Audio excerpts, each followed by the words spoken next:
And here we are, ladies and gentlemen, again.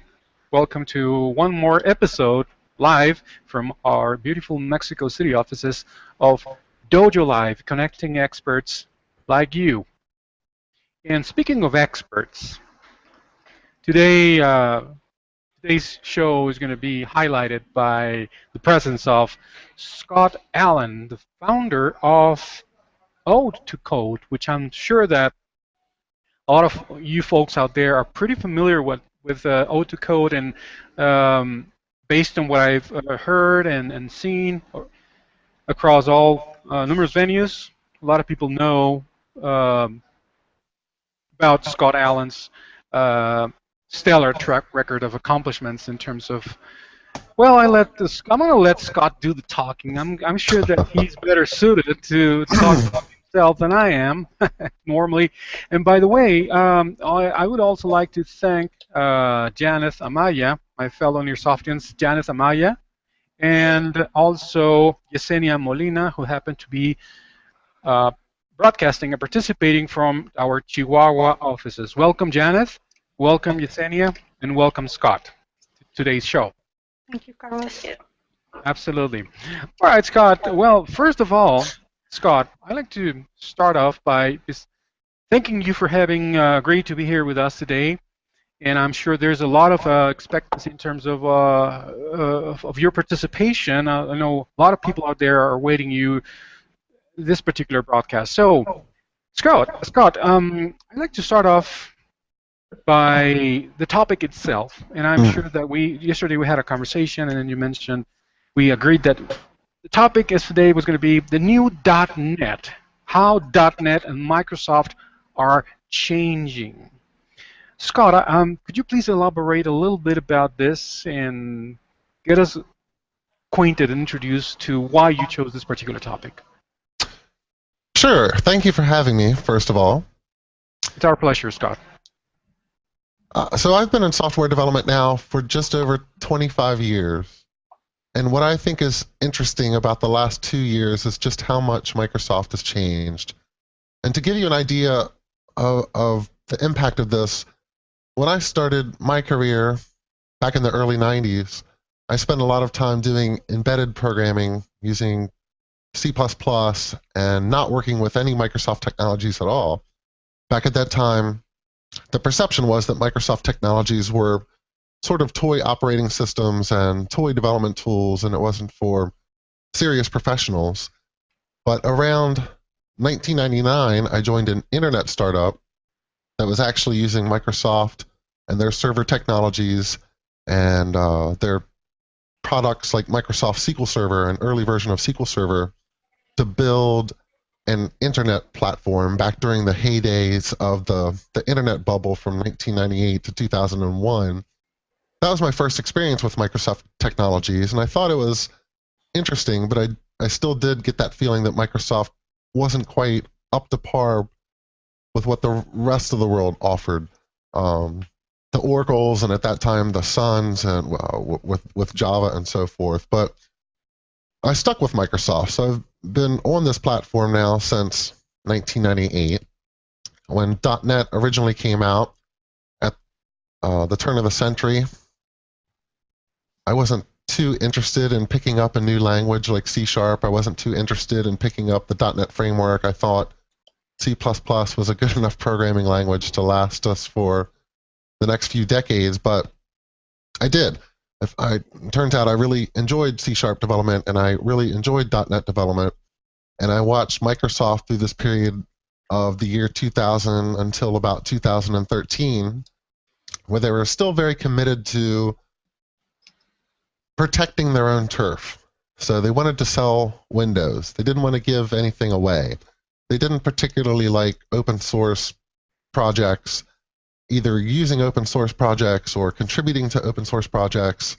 And really, around the year 2001, they spoke highly against using open source projects and why they were evil. But all that started to change, really, when their cloud offering came out, Azure. I think that was the beginning of it. because it was with Azure, I noticed this very early on. They were not just encouraging Microsoft developers to come to Azure to buy compute time or to buy time on one of their platform offerings. They were encouraging PHP developers and Ruby developers and Node.js developers to come to Azure and basically spend money on Microsoft's cloud offering, and really trying to position Azure and the SDKs and the documentation to make it easy for these other ecosystems to be able to move their work there. And then the big move, of course, was in the beginning of 2014. Steve Ballmer steps down as CEO. Satya Nadella takes over. And there was almost this immediate transformation. And I know a lot of people saw it publicly. You could see things like all of a sudden Microsoft was releasing products for iOS and Apple tablets, which previously Microsoft employees, it was rare to even see them with an Apple product. Yeah, of course. Because it was discouraged, right? And all of a sudden Microsoft was making this big change, not just externally, but internally. If you knew people inside of Microsoft, you could tell that things were shifting around. The old guard that was trying to protect turf and protect Windows and move Windows forward, they were sort of shifting out. And there was this whole new, almost generation of managers and product directors and product managers that were coming on board that really embraced other platforms, embraced open source. And you look at it today, and now Microsoft has open sourced the new .NET framework, .NET Core. They've open sourced their C# compiler, the Visual Basic compiler. They have all sorts of open source projects that they themselves have created, but they also have Microsoft employees contributing to open source projects, like contributing to Linux kernels and Linux drivers and Node.js, and it's such a new, refreshing, different company, and you don't see them really trying to protect the desktop or protect Windows anymore. They embrace other platforms, and really the business idea behind this is they want to move more business to the cloud. So they don't really care what language you prefer or what operating system you prefer. They just want more people to use Azure resources to build services or host VMs or whatever you need to do to build an application. That's the new Microsoft. The new Microsoft. No, I'm sorry. Go ahead, please. I was going to say they're a lot more transparent. Mm-hmm. So you can see more things that they're doing in the open. Okay. Yeah. Whenever I hear the word, the expression, the new Microsoft, I wonder exactly what people mean when they use such expression. It's kind of hard for me to personally picture. Despite it being one of the most spearheading companies in the world, but still there's some resilience to change for some reason, or I don't know. It's a little bit weird on my end. But anyway, I can think of a number of things that I could definitely ask you, but I'd like to pause for a minute and just try. I'd like to remind the audience that you can send us your questions right there on our page, DojoLIVE.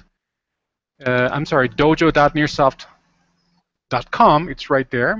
You can send us your questions right there. And we have the question by the first question by the audience, from the audience, I mean.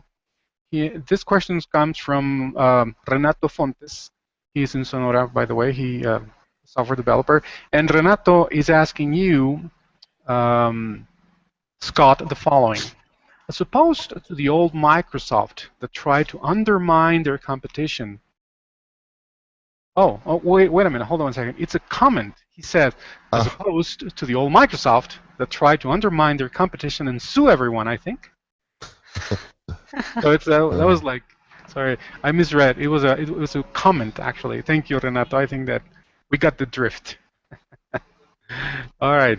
So anyway, that's Renato. Thank you, Renato, for your contribution. He says, yeah, it was a comment. Okay. All right. Well, still, thank you, Renato. Appreciate it. Let us know if you have any more, please. All right. Yesenia, Janet. Yes, I have a question for Scott. Sure. There's a lot of devs out there that are still thinking about .NET and Microsoft as the dark side. What would you say to them now that .NET and Microsoft are very different? Yeah, I think that was always the perception that I had to live with to just working with Microsoft technologies for the last 15 years or so. But really, if you look at it now, I think Microsoft does a very good job at putting individuals into the community to interact with people in a transparent way, so that you just have a harder time thinking in them. You have a harder time thinking of them as that big evil corporation. So an example would be the ASP.NET team has open sourced the ASP.NET framework. It's hosted on GitHub.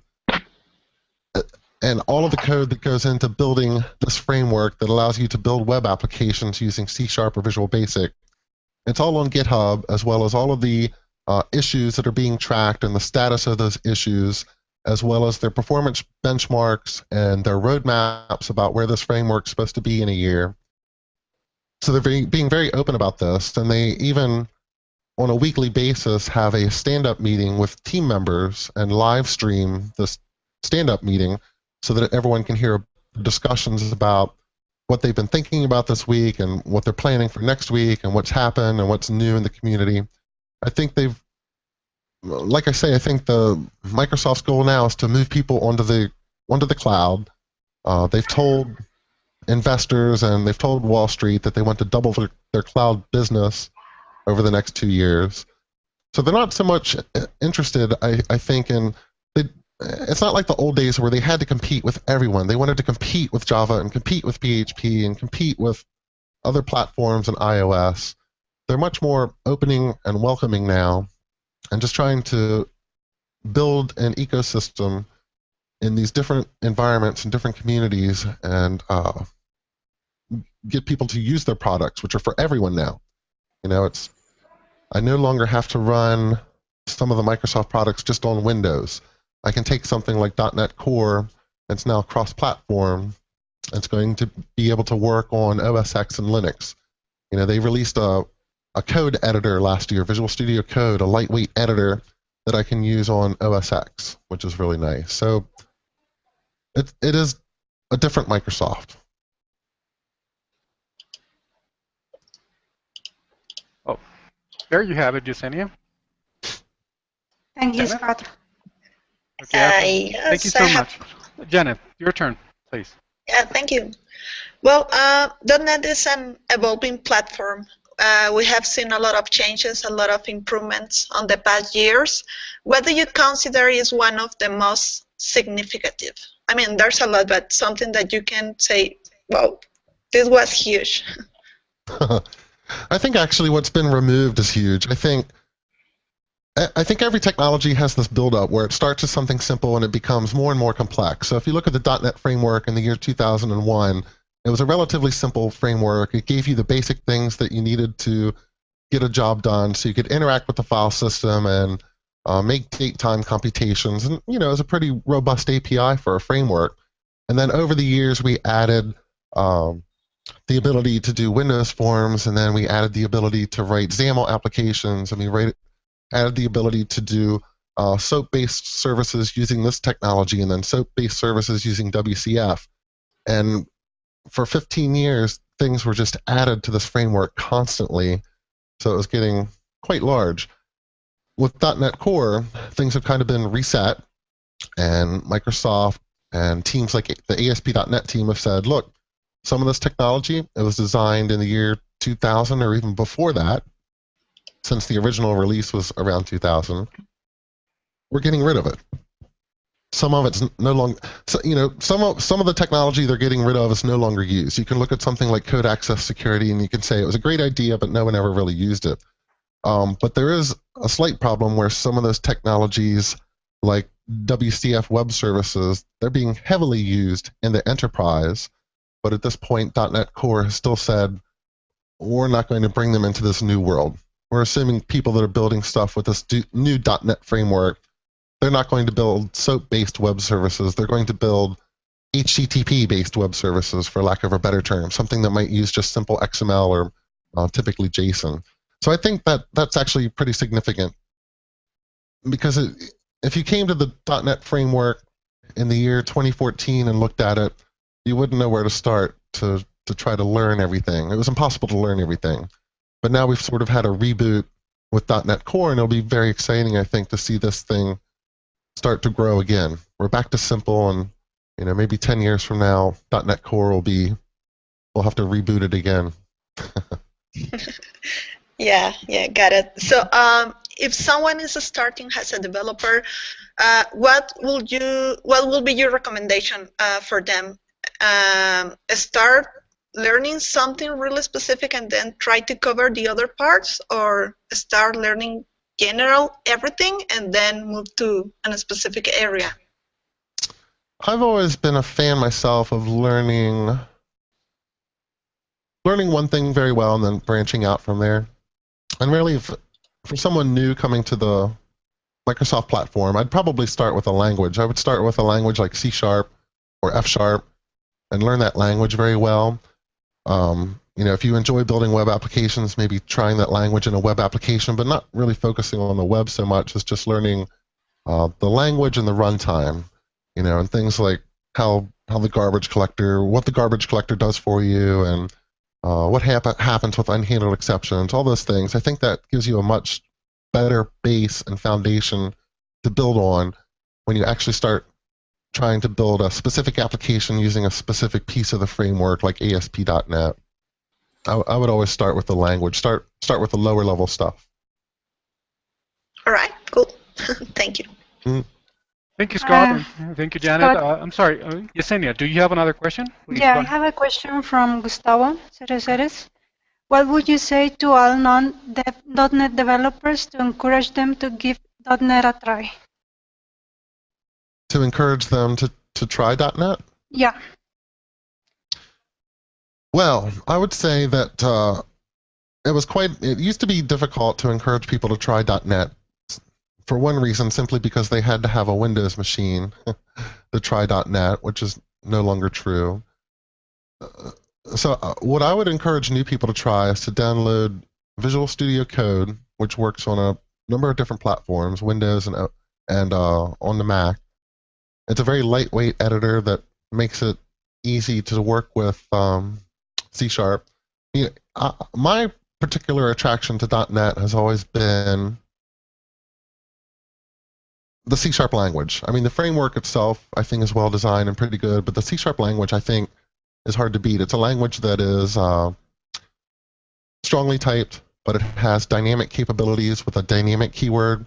So if you ever get into a situation where you need the flexibility of monkey patching or doing something like you would do in JavaScript, you can do that. It also has the capabilities of some capabilities of a functional language. We have Lambda expressions that we can pass around, so you can write higher order functions, and it's not going to be as clean as a pure functional language like Haskell or F# or something like that.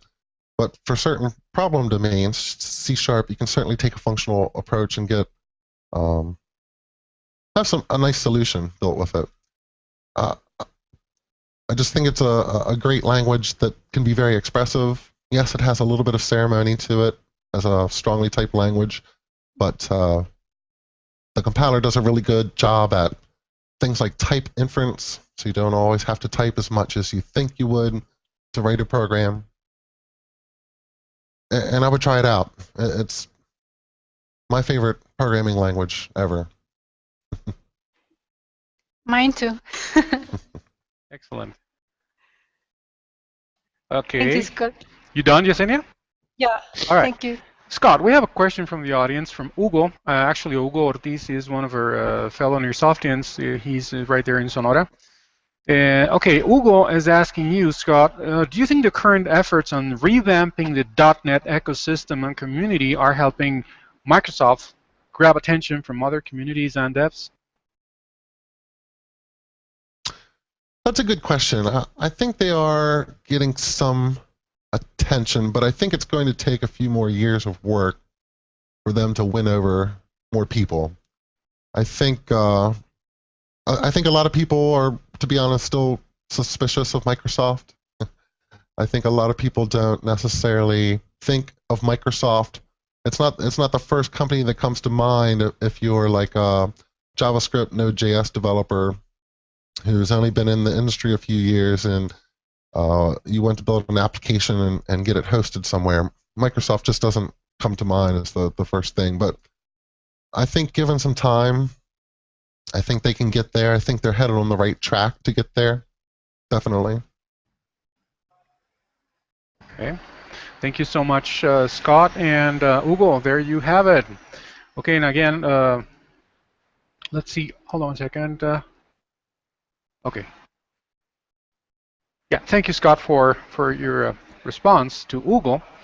And also, Hugo sent us a comment. He says he feels like in the last couple of years, Microsoft has been notified, like with a D. Not that it's a bad thing, he says, but he just added that comment. Okay, let me go back to you, Yesenia and Janet, before I jump in with my own. But I'd like to ask you if you have any other questions for Scott. Yes, I do. I have one question for the audience from Gustavo Cereceres. He's asking, would you recommend migrating from older versions of .NET to .NET Core, and why? I wouldn't. It's not something I would do automatically or lightly. So inherently, there's really no advantage to if you have something that's written, let's say in .NET 4, taking that and moving it to .NET Core, unless you want to be running that code on a different platform. You know, you want to run it on Mac or you want to host it on a Linux machine. Currently, today, the way things stands, and the one thing you have to keep in mind is that .NET Core, since it's a reboot of the .NET framework, there's going to be a lot of things that are in the old .NET framework that are not in .NET Core. So you have to be careful before you jump into migrating that there's not something that's missing or something that you need. I should say there are other advantages to .NET Core over the old .NET framework. If you do have a lot more agility and flexibility with .NET Core. So one reason that you might look at migrating right away would be you want to host your different applications on a server without installing different full versions of the .NET framework on that server. Because with .NET Core, everything is essentially based on NuGet packages, and you do have the ability to deploy an entire framework with basically an Xcopy type operation. So if you wanted to take your application and have one version with this version of .NET Core isolated on your server, running a web application, you can do that. And a second application having a slightly newer version of .NET Core on that same machine, you can do that too. That would be another reason to migrate. And there's other reasons too, like if you wanted to, if you build a web application, an ASP.NET web application, the new ASP.NET that is built on .NET Core has some significant performance increases. So if you want to have better throughput and better scalability, you might look at migrating your existing ASP.NET application to the new .NET framework. But again, you have to keep in mind that this new .NET Core and the new ASP.NET, they don't support some of the older technologies like web forms and HTTP modules and HTTP handlers. So depending on how your older application was built, there might be a significant amount of rework or re-architecting to get it onto .NET Core. If you wrote an ASP.NET application using the MVC framework, you might be able to port it a lot easier than if you're using ASP.NET web forms, which has been around forever, but its time has come and it's not moving forward into this new world. So migrating isn't something that I would necessarily want to do immediately unless I had a specific reason to. And you do have to be cautious about what things might be missing as you move into the new world. And also, if you have third-party dependencies, make sure that they're running and available in the new world too. Right, makes sense. Thanks, Scott, and thank you, Gustavo, for the question. Yeah, thank you everyone.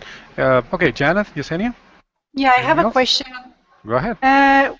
What is, in your opinion, the good, the bad, and the ugly about .NET Core?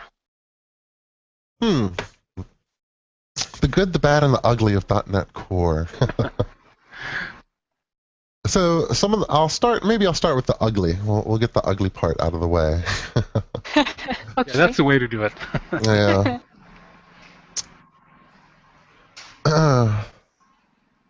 Well, I guess in general, one of the things that I have found irritating, for lack of a better word, over the last year, as I've been tracking the new ASP.NET and .NET Core and trying to keep up with all the changes, is this new move to making assemblies and projects and dependencies smaller and smaller and smaller.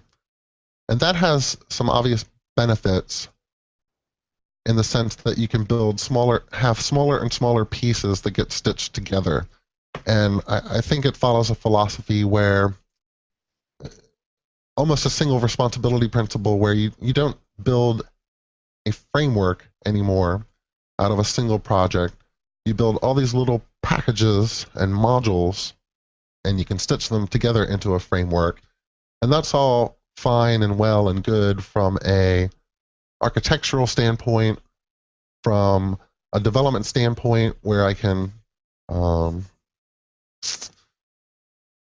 make changes in each of these modules independently and not have to worry about breaking other things. But I can tell you that from a consumer standpoint, like I'm a developer, I'm consuming these things, it does get frustrating sometimes trying to track all of my dependencies and figure out the different versions of things, and quite often interfaces move or types move across these projects, and trying to keep track of everything that I need can be a little bit frustrating.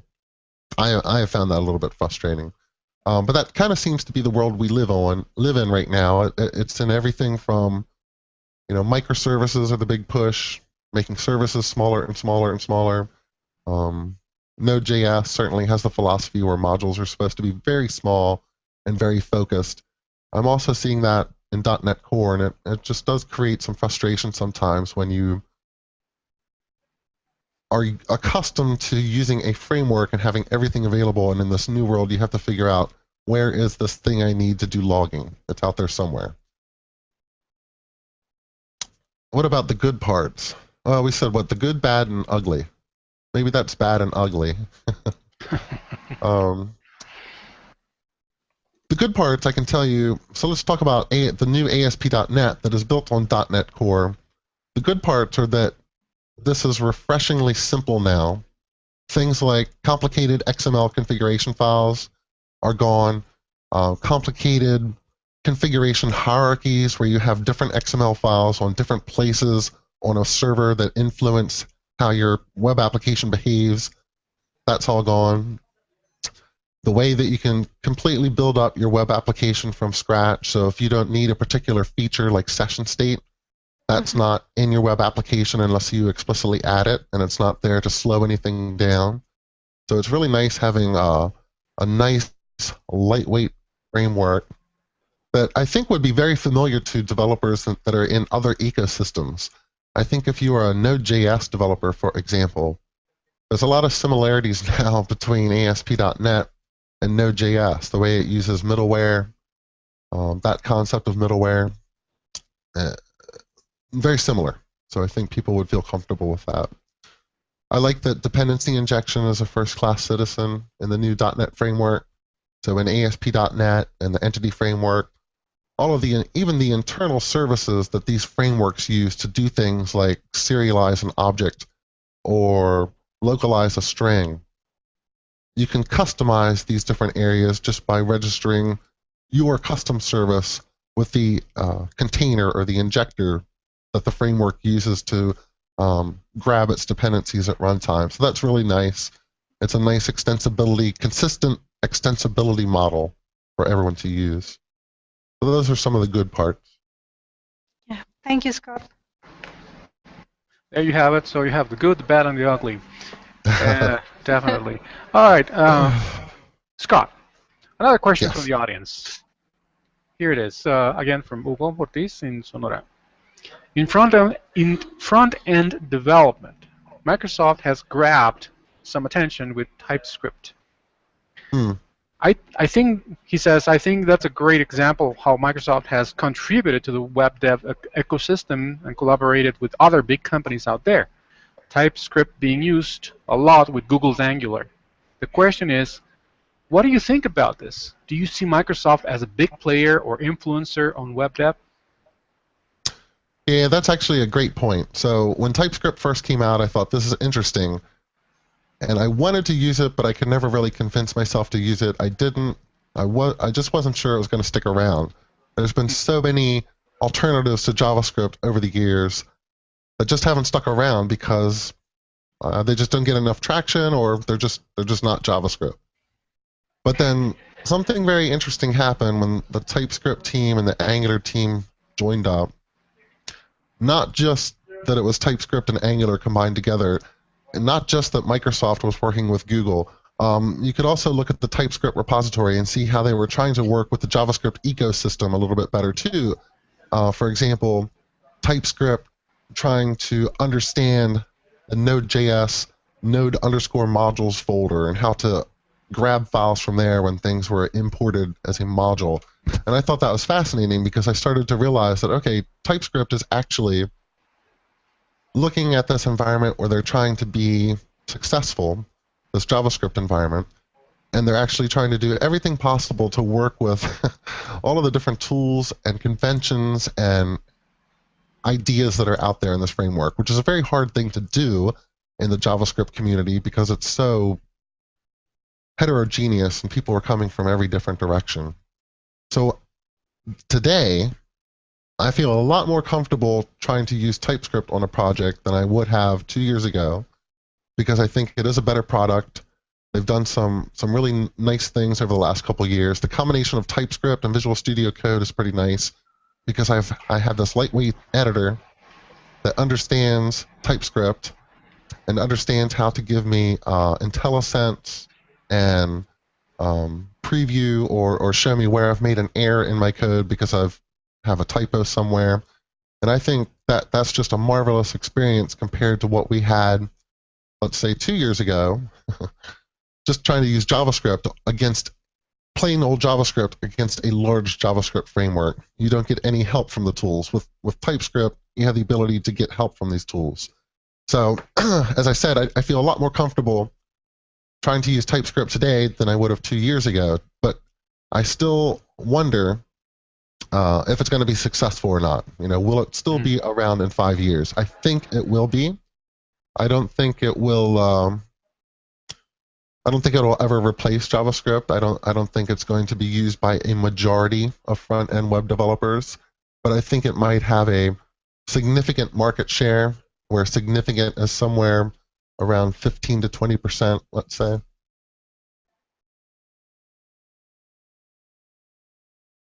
So hopefully that answered the question. I don't remember exactly what the question was, but it involved TypeScript, and it was a very good point. It did show how Microsoft, that particular team, was trying to reach out and work with everyone in the JavaScript community, from Node.js to Angular to library authors, to try to make TypeScript a better front-end web development language. Yes. Mm-hmm. Yeah, I think that was pretty much, in a nutshell, the bottom line of the question is basically whether you saw Microsoft as a big player or influencer in web development. So now that you, so that was essentially the question, and you masterfully answered it, I think, in my view. And again, Hugo, thank you so much for your questions. Keep them coming, and also the rest of the audience, please do so. And what I'd like to ask you real quick, and this is tying into my non-technical background, is about the information products that you're handling, especially about the books, right? And I understand that you have authored a few .NET books. So would you mind telling us a little bit about the books and what the titles of the books, or anything you want to tell us about the books that you have authored? Yeah, I've written a few ASP.NET books over the years, so web development books. The last one would have been with ASP.NET MVC5, and I did that with a few co-authors, including John Galloway. I do have to say that I don't have any plans to write a book for the new ASP.NET. I've turned most of my attention to just focusing on video training creating Yeah. videos on pluralsight.com, and that's where I do most of my educational work these days. Do you plan to update your course about .NET Core? Because Yeah, it's on release candidate 1. yep. So I do have an ASP.NET Core video on pluralsight.com. I made that video when the first release candidate was out. Yeah. I'll update it now for the released version, and I also have an updated. Excuse me. I also have an updated link course coming out. So language integrated query in C#. That was the first course I ever did on pluralsight.com back in 2008, I think it was. And I can't even listen to it now. It was it's so bad. Just because I've learned so much over the last 9 years. So I've completely redone that course, and that should be out in a couple weeks. Awesome. All right. All right, Janet. Well, taking advantage of last comment, I want to say thank you, Scott. I think that every .NET developer have seen some of your courses on Pluralsight or read your books, and it's amazing content. So thanks for that. How did you started, and what will be the recommendation for you to anyone out there who would like to do his or her contribution to software development world? I mean, what advice do you give them in order to create that kind of content? I mean, to connect with people like you do when you're teaching. Yeah, I would say, so I could tell you a little bit of a story here. When I first got out of college, I worked at a company that was building lab devices, and I wrote a lot of C++ there. And there was no other developers in that building with me. There was another developer, but he was down the road, and I very rarely talked to him.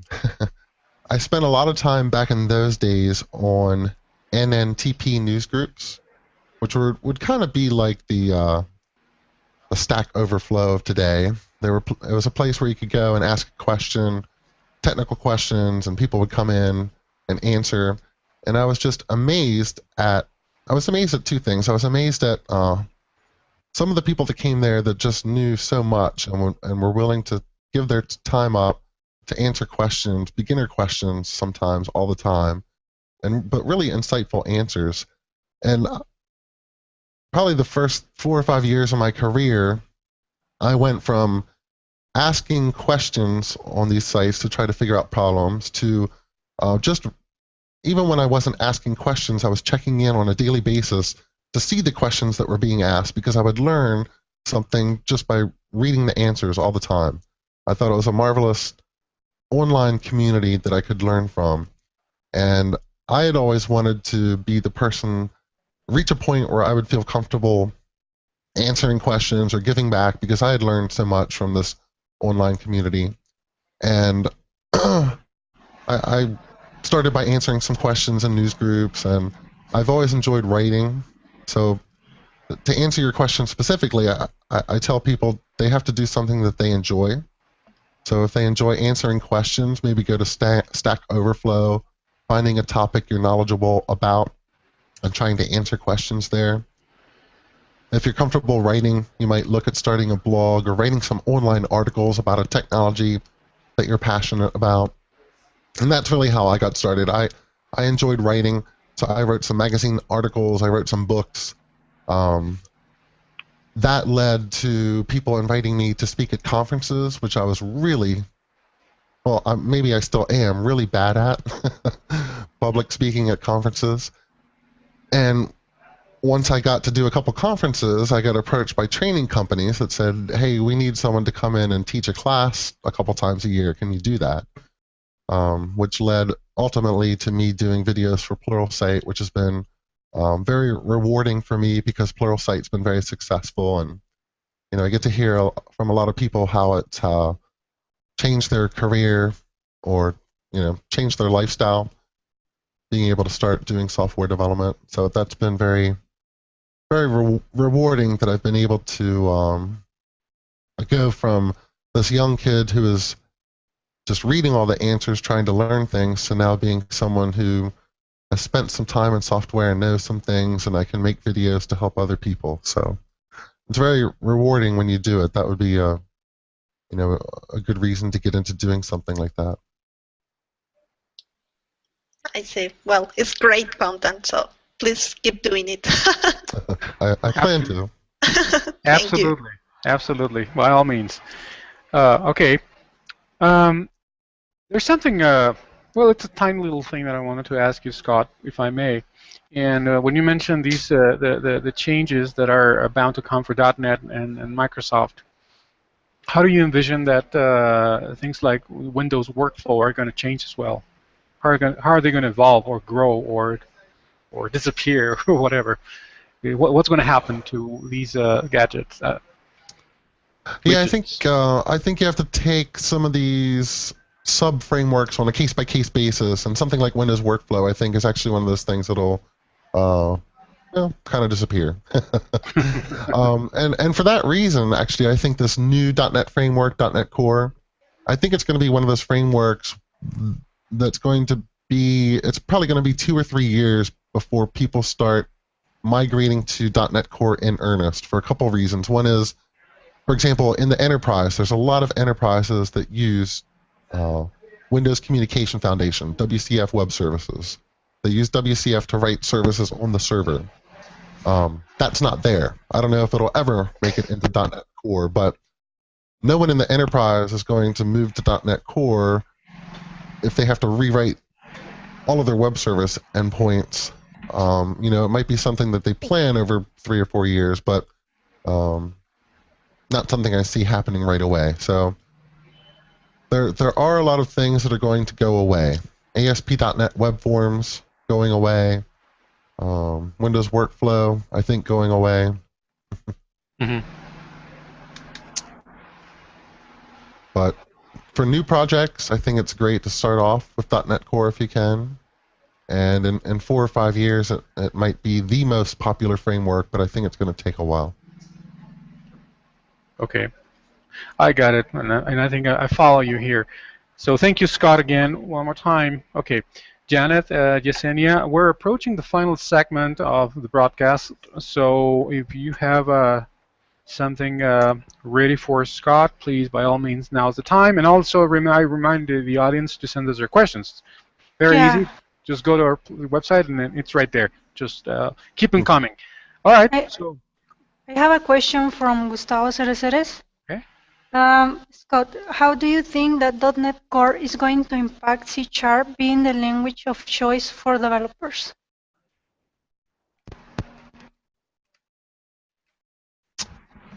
How will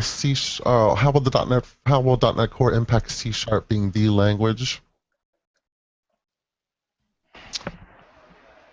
Oh, do I still have everybody? Yeah. Yeah, okay. you do. Yeah. Sorry. The screen blacked out for a second. I was worried. Yeah, I think moving forward, C# and F# are going to be the 2 big languages for the .NET framework. And I think Visual Basic is still around, and they're still adding features to it, but we've definitely seen a move over the last 10 years of more people moving to C#. It just seems to be the best supported language on the .NET framework. Not that there's anything wrong with Visual Basic, or there's nothing missing, but there's a lot more C# developers today than there are VB.NET developers, I believe. But F# has also been popular, and I think we'll see that language continue to grow in popularity on the .NET framework too. Thank you, Scott. Yesenia, for your question. Janet, please. Yeah, I have another question from Gustavo Cereceres too. Okay. The question is, what will you say that is the main advantage of .NET Core among all the other technologies out there? Ooh, among all of the other technologies. Well, for me, it is. I like .NET Core because I like that framework. I think it's I'm biased. It's a framework that I understand. I've spent a lot of time in the .NET space, so I understand how the the framework works internally. But I think it does have some advantages. It really was, right from the start, a very well-designed, well-thought-out, well-planned, consistent framework that is somewhat all-encompassing. And it's always frustrating when you go into another language, which I spend time in Python and Ruby and JavaScript worlds, but you get in there and there's quite often not quite that same level of framework there. Typically the languages are smaller. Well, JavaScript and Node.js are a good example. Out of the box, what do you get with JavaScript? You either get the Node.js environment, which is a minimal API, or you get the browser environment, which has a larger API surface, but a lot of crazy things like geolocation, not so much things like data structures or the ability to do a binary search or something like that. The .NET framework, what I always liked about it is it was consistent, it was well designed. When you go into the Node.js world and you need things like, let's say you need to do cryptography and you need to do some, date time manipulations, those would be two different modules that I pull down over NPM that are written by two different authors that have two different standards, where the API is just not consistent. And some people will use underscores here and there, and some people will not use underscores, and it's sometimes just those little things that make the code a little harder to maintain, make the environment a little harder to learn. .NET Framework has always been, like I say, a good, consistent API, and they have standards out there that most of the rest of the community follow. So even if you need something that is not in the .NET Framework or not in .NET Core, most C# developers follow some conventions when building APIs and packages for other people so that everything else still looks like the .NET Framework. And I've always thought that was a nice advantage. I see. So we already talked about previous and these days, but how do you see .NET and Microsoft in the future? Let's say in 10 years. What is your perception? I think in 10 years, Microsoft's going to be all cloud. So everything's going to be about probably Azure and something like Office 365. I don't think they're doing very well with devices, so I don't think they'll be trying to make phones in the future. The desktop development is slowly going away, even though that's still their top area of revenue. I think that going to continue to decline. So then the question is, are they going to continue to invest in things like developer tools and building developer tools? And I think they are, but we're already seeing the switch where Microsoft's no longer going to build, let's say, something like Team Foundation services in the future, where they implemented their own source control system. If there's something out there that already works, like Git, they're just going to leverage that and maybe build some tools or build some SDKs or build a platform around it so that they can still make money from people by providing the hardware essentially in the cloud. But they're not building things from scratch anymore. But I think they will continue with the .NET Framework and C#, just because that does give them a good language and a good foundation to build their own ecosystem inside of Azure. They take other types of development environments, and certainly they've done a lot with Node.js over the last couple of years in Azure. You can go in and do all sorts of mobile services and things like that in Azure just by writing JavaScript, and behind the scenes it's Node.js that's doing that. But I think they'll want to keep the .NET Framework and the C# language going moving forward, because it does provide them a unique advantage over other cloud providers that just sort of rely on, languages like Python in maybe Google's case, or open source environments that might not be aligned with the company that is the cloud provider. You know what I mean? Microsoft builds Azure. They want people to use Azure. They can also build a development language and a framework that will be in tune with Azure. whereas other cloud providers sort of rely on, and I'm not saying this is wrong, I'm just saying that they might not have that alignment with the tools and technologies with their cloud. Okay. Yeah. All right. Thank you. Thank you so much, Janet and Scott, again. Okay, we have room for 2 more questions. Let me just read them off to you. First one is, excuse me. Legend says F sharp is an excellent programming language, but from my experience, I don't see it as being very popular. Maybe it's just that C sharp is good enough for most of us. What do you think about this? Does F sharp has a niche market? I think F sharp is an excellent programming language.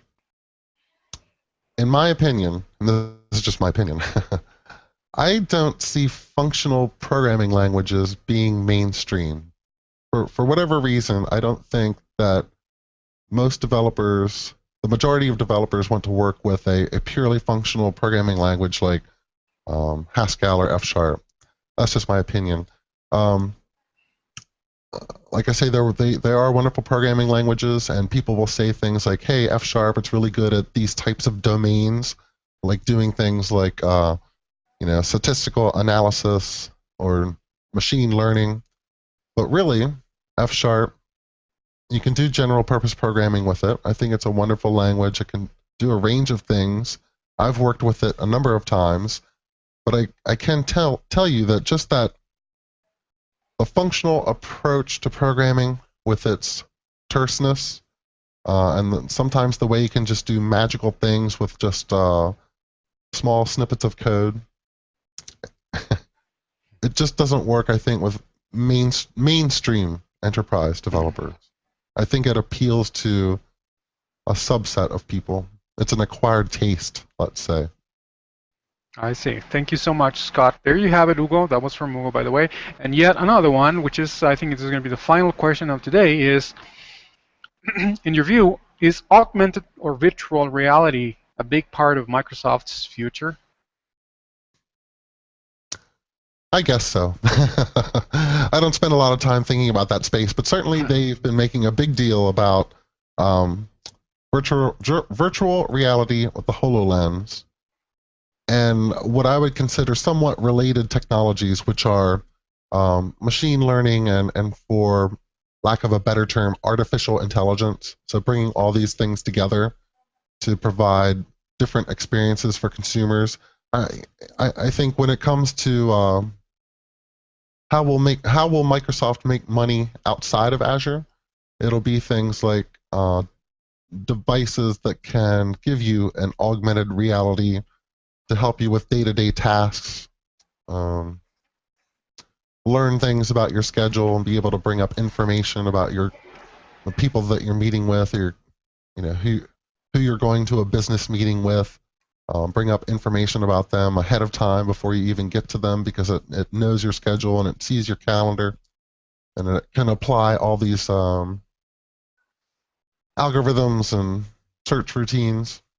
But honestly, I don't know if virtual reality, this might be a dumb thing to say, but in the next 10 years, I wouldn't see it being the thing for Microsoft.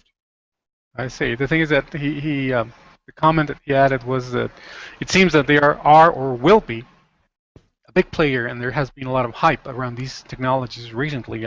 So, especially the word hype kind of resonates and is kind of noisy for me. But you think would you label it as hype in your view? Well, every time Microsoft, or really any technology vendor, starts down the road of selling a new technology or something that they're developing, it does come across as hype. So, I'll give you another example. Right now, there's a lot of quote-unquote hype around taking ASP.NET applications and putting them in Docker containers. Like, once that ability was there, everyone started talking about it. Every presentation, every conference had a presentation about, hey, let me show you how to build an ASP.NET application and put it into a Docker container. I think that's great. I think that is the way of the future. Containers are very important to how software infrastructure will be put together over the next 7 years. But is it something that is going to impact me on an hourly basis as a software developer? No, it's not going to be a big deal. It's going to be, I think containers are going to be one of those things that are just in the background like the operating system. So is it hyped? I think a little bit, yep. But will it be important in the future? It'll have some significance, just not as much significance as all the literature and conference talks would have you think. I see. All right. Okay, Scott, we're about to wrap up today's broadcast, and I'd like to remind the audience that look at here right here on the lower third, to go and visit ode2code.com. That's Scott's blog. Am I correct, Scott? That's correct. That's where I do writing and announcements, and you can find a link to my Pluralsight courses and a link to my Twitter account and all those sorts of things there. Okay, absolutely. What's would you like to share your Twitter account or Twitter handle right now with our audience? It is also ode2code, so at ode2code. Oh, that's easy. Yep. Alrighty then. Okay, Scott. Any final words of wisdom for our audience before we wrap up? No, what would you like to leave our audience with? I want to thank you for having me on again, and thank everyone who asked an insightful question. I thought those were good questions that came in. Excellent. So there you have it. Well, Scott, Janet, and Yesenia, again, thank you for having been here with us today, and of course, thank the audience for having sent us their questions. Scott, you and I are going to be in touch. Remember, we need to send you these things, and also Janet and Yesenia. Well, no, wait a minute. I already gave you yours, so you have it. Yeah. All right. So, Scott, thank you so much. We appreciate your having been here with us today, and we look forward to being more conversations in the future. Yeah, thank you, Janet and Yesenia too. Thank you, Scott. Thank you, It was Scott. an honor. Thank you, guys. Have a great afternoon. Goodbye.